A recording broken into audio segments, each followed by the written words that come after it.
For thousands of years, the holy lands of the Middle East have run with blood. Here, the scars of battle fought between three of the great religions of the world are etched into the earth. But the deepest wound was made by a war between Christian and Muslim, begun at the close of the 11th century and fought for 200 years. At stake, a tiny strip of land just a few hundred miles long, but with the greatest prize: Jerusalem.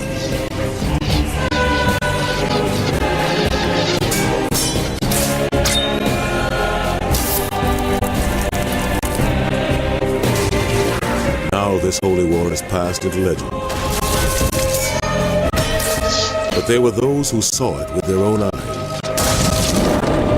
Great chroniclers from two different worlds, Christian and Muslim, who wrote of great deeds, great battles, great warriors, of men who would lay down their lives for their God.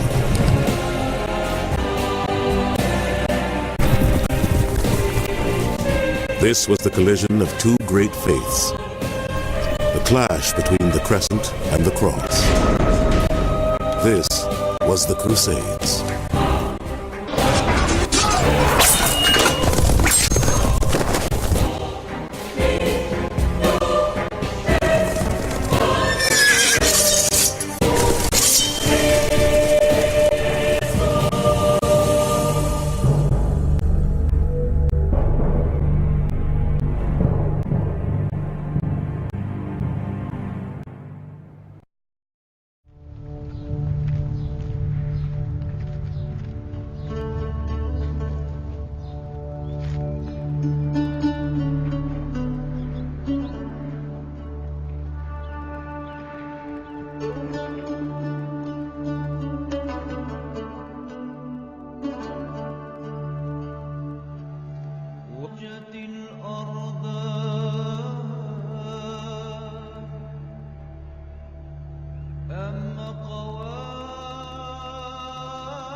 Of all the cities in the world, Jerusalem has the most troubled past and the most troubling future. To the Jews, it is the site of the great temples of Herod and Solomon. To Muslims, the place where Muhammad ascended to heaven. To Christians, the place where their Messiah was crucified. After his death, the word of Jesus Christ took root, and Jerusalem slowly shed almost 4 centuries of Roman occupation to embrace Christian rule. But in the 7th century, the holy city was forcibly seized by a new faith, Islam.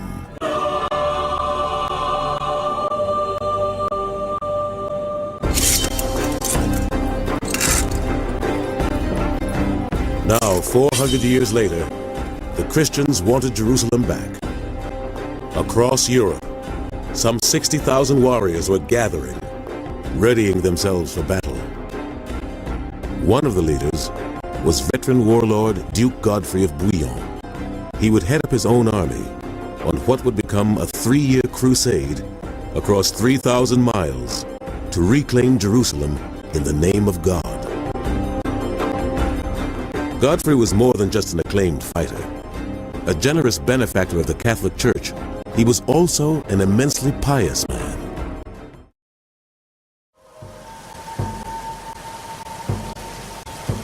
There was good reason why men would risk everything to journey to a distant land from which they might never return. Blighted by famine and racked by petty wars, their European homeland was a cursed place, They craved a better life in this world and the next. I think if you were to take a time machine back to the late 11th century, the first thing that would probably strike you is what a violent society it was. Pope Urban needed a master plan to put the Catholic Church back on the political map. The answer to his prayers would come in the form of a desperate plea for help from an old rival.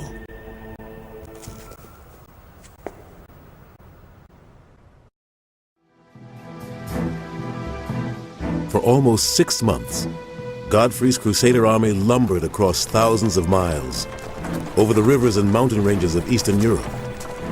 They finally joined forces with other Christian armies from the south at the agreed rendezvous point, the spiritual heart of Eastern Christianity, Constantinople. Constantinople is today known as Istanbul, the bustling showpiece of modern Turkey, and a largely Muslim city. But 900 years ago, perched on the most easterly tip of Europe, it was the last Christian city before the Crusade ventured across the Bosphorus into enemy territory. Then, the jewel of the city was the great Orthodox Christian cathedral of St. Sophia. Covered in mosaics of burnished gold, it was a vivid testament to the legendary wealth of Constantinople.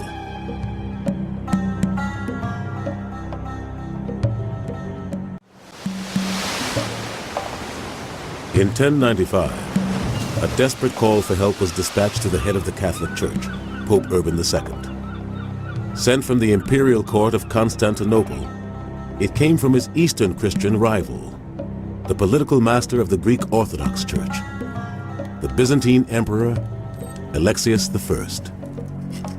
The power of Alexius's empire was slipping.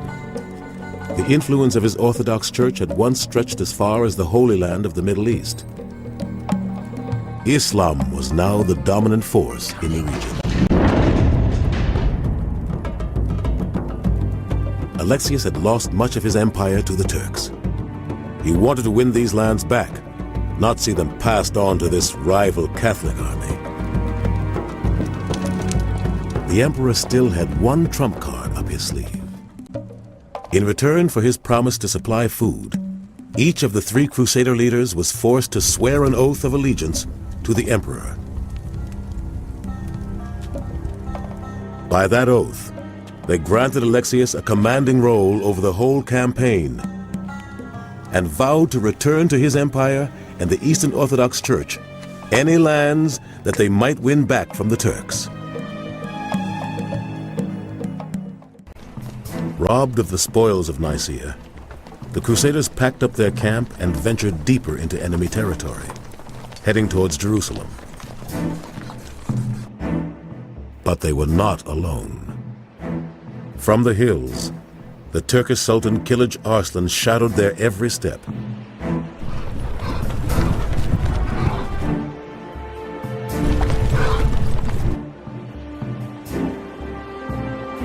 He had just lost his fortress city.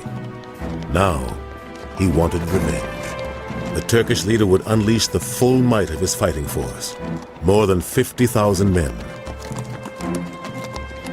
Scouting the land just ahead of the Crusader army, he found the perfect site for a surprise attack. The epic clash that took place here has become part of Crusader lore. It is known as the Battle of Dorylaeum.